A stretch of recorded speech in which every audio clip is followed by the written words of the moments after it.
Hi అండి, welcome to mesmerising food. క్రిస్పీగా క్రంచీగా సైడ్ డిష్గా చారులోకైనా ఏ కూరలోకైనా చికెన్ ఫ్రై చాలా బాగుంటుంది. 2 రకాల చికెన్ ఫ్రైని చూపించేస్తాను, వచ్చేసేయండి. ముందుగా చికెన్ క్లీన్ చేసుకోండి. తర్వాత 1 టేబుల్ స్పూన్ అల్లం వెల్లుల్లి పేస్ట్ యాడ్ చేసుకోండి. అలాగే 2 టేబుల్ స్పూన్ కారం యాడ్ చేసుకోండి. 1/2 టేబుల్ స్పూన్ పసుపు యాడ్ చేసుకోండి. అలాగే 1 టేబుల్ స్పూన్ సాల్ట్ యాడ్ చేసుకోండి. మీరు తీసుకున్న క్వాంటిటీని బట్టి ఆయిల్ కూడా యాడ్ చేసుకోండి. ఇంగ్రీడియంట్స్ మొత్తం చికెన్కి పట్టేలాగా ఇలా చేత్తో కలుపుకొని మ్యారినేట్ చేసుకోవాలి. ఒక 15 మినిట్స్ దీన్ని పక్కన పెట్టేసుకోండి. ఇప్పుడు ఒక కడాయి తీసుకోండి. డీప్ ఫ్రైకి సరిపడా ఆయిల్ వేసుకోండి.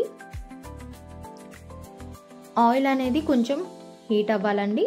హీట్ అయిన తర్వాత ఈ చికెన్ ఈ విధంగా ఆయిల్లో డిప్ చేసుకోండి. నిదానంగా గరిటెతో కలుపుకుంటూ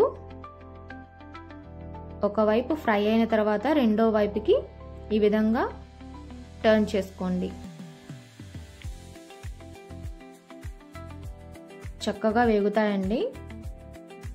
మంచి కలర్ అయితే వచ్చేస్తుంది. మనం తక్కువ ఇంగ్రీడియంట్స్ వేసినా సరే టేస్ట్ అయితే చాలా బాగుంటుంది. తప్పకుండా ఒకసారి ట్రై చేయండి. చూసారా, చక్కగా ఫ్రై అయిపోయాయి.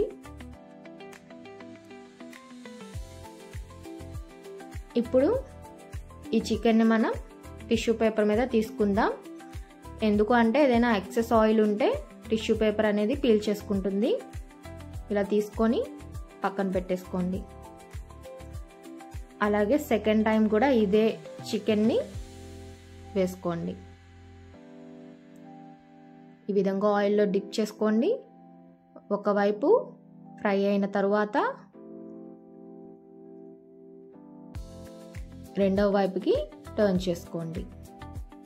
వీడియోలో చూపిస్తున్నట్టుగా అంతేనండి, చక్కగా ఫ్రై అయిపోయాయి. ఇవి కూడా టిష్యూ పేపర్ మీదకి తీసుకోండి.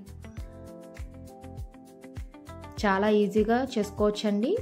గెస్ట్లు వచ్చినప్పుడు చాలా బాగుంటుంది ఇలా చేసి పెడితే, స్పెషల్గా కనిపిస్తుంది. అలాగే ఇప్పుడు కొంచెం చికెన్లో కార్న్ ఫ్లోర్ యాడ్ చేసుకోండి. ఈ కార్న్ ఫ్లోర్ యాడ్ చేయడం వల్ల చికెన్ ఇంకా క్రిస్పీగా క్రంచీగా ఉంటుందండి.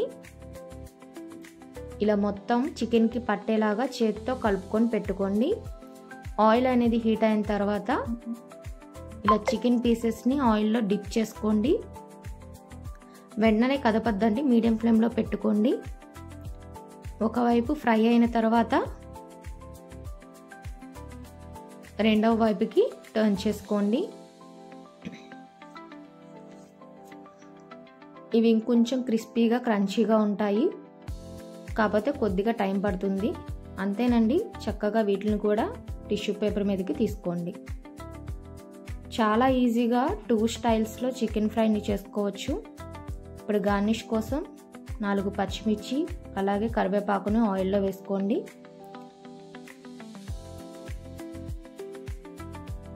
అంతేనండి, చాలా ఈజీగా చికెన్ ఫ్రై 2 స్టైల్స్లో చేసేసుకోవచ్చు. ఒకసారి తప్పకుండా ట్రై చేయండి. అలాగే నా వీడియోస్ మీకు నచ్చినట్లయితే సబ్స్క్రైబ్ చేయండి, లైక్ చేయండి, షేర్ చేయండి.